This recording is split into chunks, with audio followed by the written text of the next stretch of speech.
You just told a story the other day about your awnings on your new bus going in and out and getting caught up and tangled, and there was 12 switches on the inside, and then all of a sudden you pushed a button and they all went back to where they were supposed to. Do you remember this story? I had to pull over because you had me laughing so hard. But that's what's going on. Those Prevost buses had many, many redundancies, meaning there were many ways to accomplish things. But the things also had a mind of their own. It was almost all glass, and so the radiant heat was a lot. So these big 45-foot buses, Jerry and Esther had several different buses over a decade or so, the awnings would come out, and then the wind turbine on the top would call them in. And then the sound sensor would send them out, and then the wind turbine would bring them in. It's like the thing was alive all the time. Yeah. So this noise in my head is at volume on the 12 out of 1 to 10. It's super, super loud. It's louder than my thoughts, louder than the TV, louder than the noise in this room. And it's not happening right now, though. It is. Well, it's not louder than we are. It isn't here. See? So focus. So you can hear what we're saying, so it can't be louder. Well, I got this here, too. So you're telling us that you can focus around it. Because you are hearing us. Yes, I can focus around it. Well, we were telling our stories, and you were telling yours, and we're tuned in, tapped in, turned on together. We really are. And we're not trying to get you to say something that isn't your experience. But weren't there periods of time during that conversation that your interest superseded the noise? Yes. And that's really our point. That's exhausting, though. We know it is. For this reason, you're now reality. And by that, we only mean you're translating your reality through your physical senses. See it, hear it, smell it, taste it, touch it. And that reality is dominant because you were born seeing, hearing, smelling, tasting, touching. And it has your attention, and it has everybody else's attention. And it's the basis on which most of you conduct your life experience. And so when you realize that there's another vibration, so I'll tell you another story. Esther had decided that she was going to close her San Diego apartment. She wasn't really enjoying it that much, and they had a fire drill, and she had to hike down 23 flights of stairs, and she blah, blah, blah. She thought it was unkind and unnecessary, and she thought, it's a sign, I should go.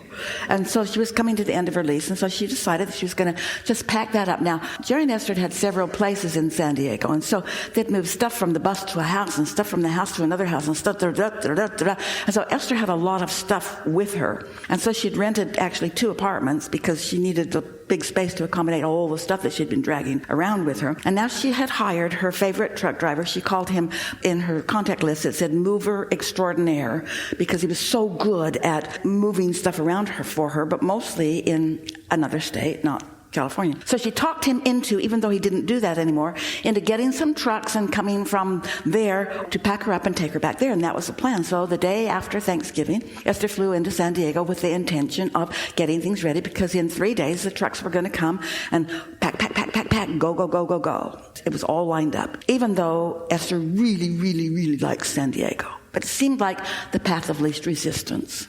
And we'll tell you that from our perspective, she was doing it from the wrong end of the stick, in that she was wanting to avoid rather than what she was going to. But it seemed logical. Things that seem logical, it is your path of least resistance until something else shows up that is a better path of least resistance. You don't know what's your path of least resistance if you're not open to something more and something more and something more. In fact, we will say to you that your state of becoming is you're becoming less and less and less resistance. It's supposed to just get better and better and better and better for you. So when you're on your way to a decision that isn't the decision that your inner being knows is really your decision, because your inner being has been collecting all of the data of all of the things that you've been living for a long, long time, and your inner being knows what you want, your vortex knows what you want. When you are making a decision that's not in harmony with what you want, your inner being is still calling you toward what you want. And so Esther's there. She flew directly to her friend's house. They were going for breakfast, and her friend said, you know, we were across the street from our new place yesterday, and that building has a condominium for sale. And so I made an appointment for you to see it. And Esther said, you are the devil and I hate you. She knows there's not a devil, but what she meant was, you're just going to contradict my plan. My plan is this. And then between the time that he told her that and the time of the appointment to see it, her driver extraordinary called her and said, Esther, I'm going to be delayed by 4 days. My trailer isn't ready to roll. And so Esther said, interesting. He says, is everything okay? And Esther said, I think so. She didn't know because she hadn't seen the place. Then she saw it and immediately knew. No questions about it.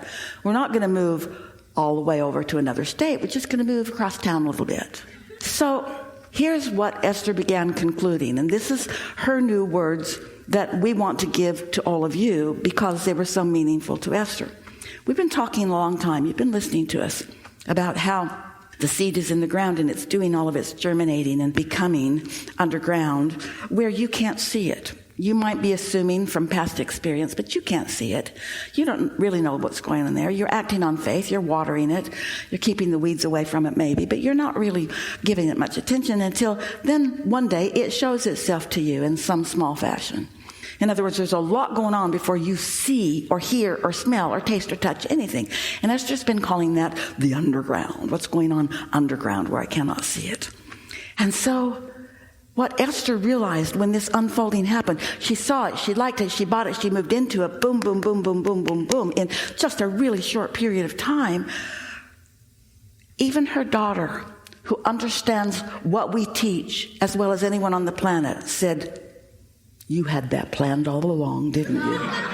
Because it doesn't seem possible that wonderful, wonderful, wonderful, wonderful things can be working in the background for you and that you can be oblivious to them until you're not.